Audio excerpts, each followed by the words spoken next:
Renungan Pagi Menjadi Putra dan Putri Allah oleh Ellen G. White, 31 Juli 2021. Mari kita berdoa. Bapa kami yang di sorga, Allah pencipta langit dan bumi, laut dan segala isinya, Allah yang maha besar, maha kuasa, sumber segalanya, yang kami sembah selalu melalui anakmu yang tunggal, Yesus Kristus. Terpujilah Yesus, anak Allah yang maha tinggi, yang adalah Tuhan atas hari Sabat. Pada pagi hari ini kami bersyukur boleh bangun dan berbakti, dan sebagaimana membaca dan mendengarkan nasihat firman-Mu, kiranya ini menjadi sukacita dan pembaharuan bagi kami. Beserta kami sepanjang perbaktian ini, kehendak-Mu yang jadi. Ampun kami akan dosa dan salah, karena kami berdoa hanya dalam nama anak-Mu yang tunggal, Yesus Kristus, yang adalah Tuhan dan Juru Selamat kami. Amin. Renungan hari ini akan dibacakan oleh Saudara Jordi Kaya. Silahkan Saudara Jordi. Renungan Pagi Menjadi Putra dan Putri Allah oleh Ellen G. White, 31 Juli 2021, dengan judul Pembaruan Kekuatan. Ayat inti Yesaya 40 ayat 31. Tetapi orang-orang yang menanti-nantikan Tuhan mendapat kekuatan baru. Mereka seumpama Raja Wali yang naik terbang dengan kekuatan sayapnya. Mereka berlari dan tidak menjadi lesu. Mereka berjalan dan tidak menjadi lelah. Agar berperang dengan sukses, seorang serdadu harus memiliki keberanian dan kekuatan. Tentang diri kita sendiri, kita lemah dan tidak berdaya. Tetapi pada kita ada janji, orang-orang yang menanti-nantikan Tuhan mendapat kekuatan baru. Rintangan-rintangan kepada kemajuan pekerjaan Allah akan muncul, tetapi jangan takut. Kelemah lembutan dan kepedulian seorang penjaga yang berkasihan bersatu dengan Yang Maha Kuasa, Raja segala raja, Allah kita yang menempati janji. Tidak seorang pun yang dapat berdiri di jalannya.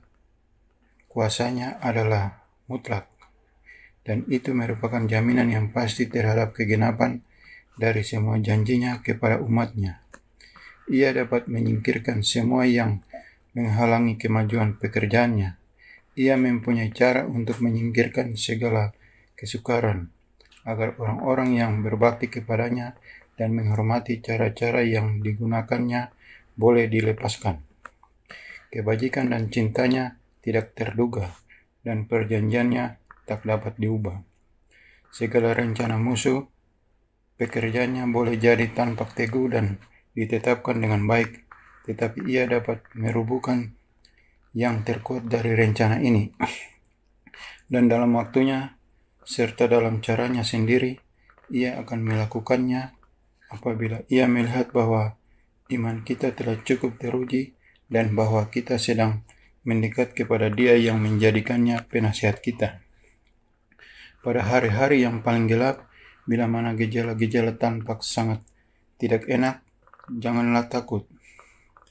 Percayalah pada Allah. Ia sedang mengerjakan kehendak-Nya, melakukan segala perkara dengan baik demi kepentingan umat-Nya. Kekuatan orang-orang yang mengasihi dan berbakti kepadanya akan dibaharui setiap hari. Pengetahuannya akan ditempatkan pada pelayanan mereka, agar mereka jangan bersalah dalam menjalankan segala maksud-Nya. Tidak boleh ada perasaan tawar hati dalam pekerjaan Allah. Iman kita harus tahan menanggung tekanan yang didatangkan atasnya. Allah sanggup dan rela mencurahkan pada hamba-hambanya segala kekuatan yang mereka perlukan. Ia akan segera memenuhi pengharapan tertinggi dari orang-orang yang menaruh kepercayaan mereka padanya. Terima kasih. Terima kasih atas penata layanan Saudara Jordi. Tuhan Yesus memberkati. Selamat pagi saudaraku dalam Tuhan. Selamat Sabat. Renungan hari ini berkata dalam Menjadi Putra dan Putri Allah halaman 226 paragraf 4. Percayalah kepada Allah, Ia sedang mengerjakan kehendak-Nya, melakukan segala perkara dengan baik demi kepentingan umat-Nya. Kekuatan orang-orang yang mengasihi dan berbakti kepadanya akan dibaharui setiap hari. Bagi mereka yang mengasihi dan berbakti kepada Allah, kekuatan mereka akan Allah perbaharui setiap hari. Kembali pertanyaannya, Allah yang mana yang memperbaharui kekuatan kita? Renungan hari ini mengutip ayat Yesaya 40 ayat 31. Nah, dalam Testimonies volume 8, halaman 262 paragraf 3, Nyonya White secara khusus menggunakan Alkitab versi American Revised atau ARV dalam mengutip Yesaya 40 ayat 31 ini. Mari kita baca. Dalam Alkitab versi ARV dikatakan, "But they that wait for Jehovah shall renew their strength." Dan dalam bahasa Indonesia disebutkan, tetapi orang-orang yang menanti-nantikan Tuhan mendapat kekuatan baru.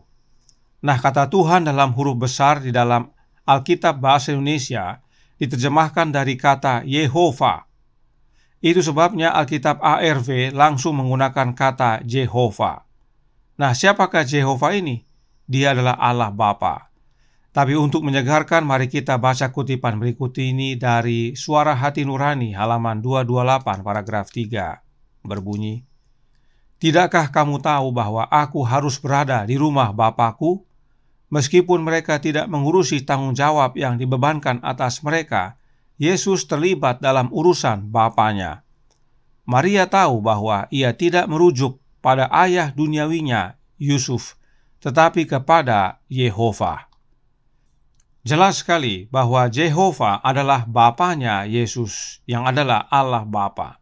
Karenanya, Allah Bapalah yang memperbaharui kekuatan kita setiap hari. Sebab dialah satu-satunya sumber kekuatan. Our Father Cares halaman 208 paragraf 4 dan 5 menyatakan, "Dan gantinya bersandar pada kerendahan hati atas kuasa Jehovah, ia mulai percaya pada hikmat dan kekuatannya sendiri.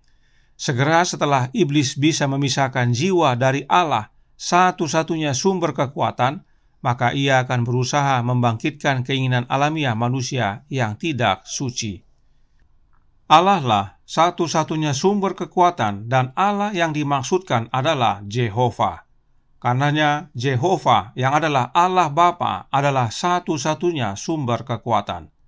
Sekarang, pertanyaan berikutnya, bagaimana caranya kekuatan yang dari Allah Bapa ini boleh kita terima? Ingat kutipan berikut ini yang kita sudah baca kemarin dari suratnya nomor 9 tahun 1902 paragraf 8 yang berkata, "Semua karunia Allah datang kepada kita melalui Yesus Kristus. Dalam memberikan anaknya ke dunia kita, Allah memberikan semua sorga. Dan dalam segala hal yang berhubungan dengan bisnis makanan sehat, Allah lah yang harus dihormati dan dimuliakan. Tuhan Yesus Kristus menginginkan semua orang untuk memahami pernyataannya, 'Kepadaku telah diberikan segala kuasa di sorga dan di bumi.' Matius 28 ayat 18. Allah yang adalah Bapanya Yesus yang mengaruniakan segalanya termasuk kuasa kepada anaknya. Dan dengan memberikan anaknya, Allah Bapa memberikan semua sorga. Tidak ada yang tertinggal. Nah, apakah hubungannya kuasa yang Yesus terima dengan kekuatan?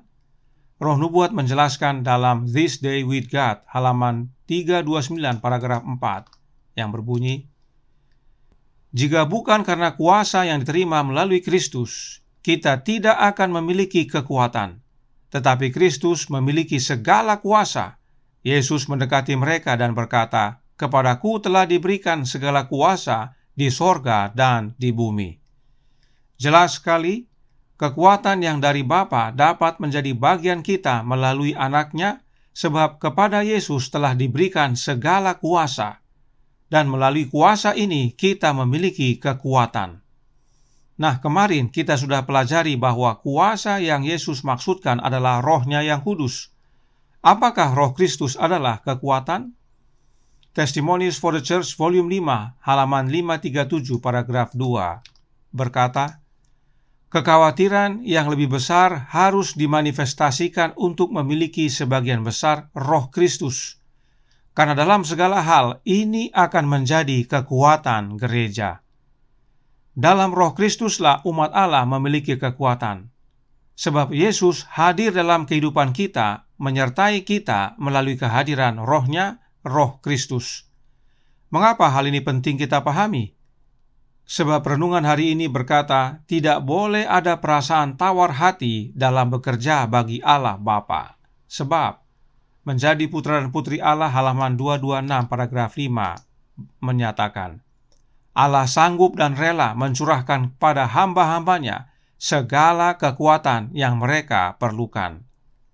Bagaimana Allah Bapa mencurahkan kepada hamba-hambanya segala kekuatan yang diperlukan? Sudah pasti melalui anaknya, yaitu Yesus Kristus.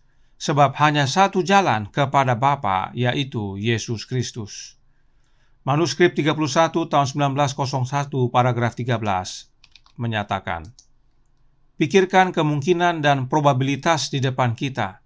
Kita dapat memiliki semua kekuatan sorga, karena ketika Allah memberikan Kristus kepada dunia kita, Dia memberikan seluruh sorga. Sungguh amat jelas bahwa Allah Bapa adalah sumber segala kekuatan, dan Allah Bapa karuniakan segalanya termasuk kekuatan melalui dan di dalam anaknya Yesus Kristus. Itu sebabnya Yesus juga disebut satu-satunya sumber kekuatan bagi kita. Sebab dengan mengaruniakan anaknya Yesus Kristus kepada kita, Allah Bapa memberikan seluruh sorga kepada kita. Oh, sungguh kasih Allah tak terkira, lidah tidak dapat uraikan. Kiranya melalui perjalanan kita selama bulan Juli ini, kita semua diperbaharui agar menjadikan Allah Bapa dan Anaknya yang terutama dalam hidup kita. Sebab segalanya Allah Bapa karuniakan hanya di dalam dan melalui Anaknya yang tunggal, Yesus Kristus, dan mengenal keduanya, yaitu mengenal Bapa dan Anaknya, adalah hidup yang kekal. Tuhan memberkati, saya bawa dalam nama Yesus. Amin. Mari kita berdoa. Bapa kami yang di sorga, Allah pencipta langit dan bumi, laut dan segala isinya, Allah yang maha besar, maha kuasa, sumber segalanya, yang kami sembah selalu melalui anakmu yang tunggal, Yesus Kristus. Terima kasih atas rangkaian pelajaran yang indah sepanjang bulan Juli ini, bahwa penting bagi kami untuk mengenal Allah Bapa dan mengenal anaknya, Yesus Kristus. Sebab segalanya Allah Bapa sediakan bagi kami manusia hanya melalui dan di dalam anaknya, Yesus Kristus. Dan Yesus hadir dalam hidup kami melalui kehadiran rohnya, Roh Kristus. Inilah Roh Kudus yang dicurahkan pada hari Pentakosta. Karenanya tolong kami ya Bapa, biarlah pembaharuan ini menjadikan kami manusia baru hanya dalam Yesus, siap untuk menantikan kedatangan anakmu yang tunggal yang tidak lama lagi. Beserta kami sepanjang hari ini kehendak-Mu yang jadi. Ampun kami akan dosa dan salah, karena kami berdoa hanya dalam nama anak-Mu yang tunggal, Yesus Kristus, yang adalah Tuhan dan Juru Selamat kami. Amin.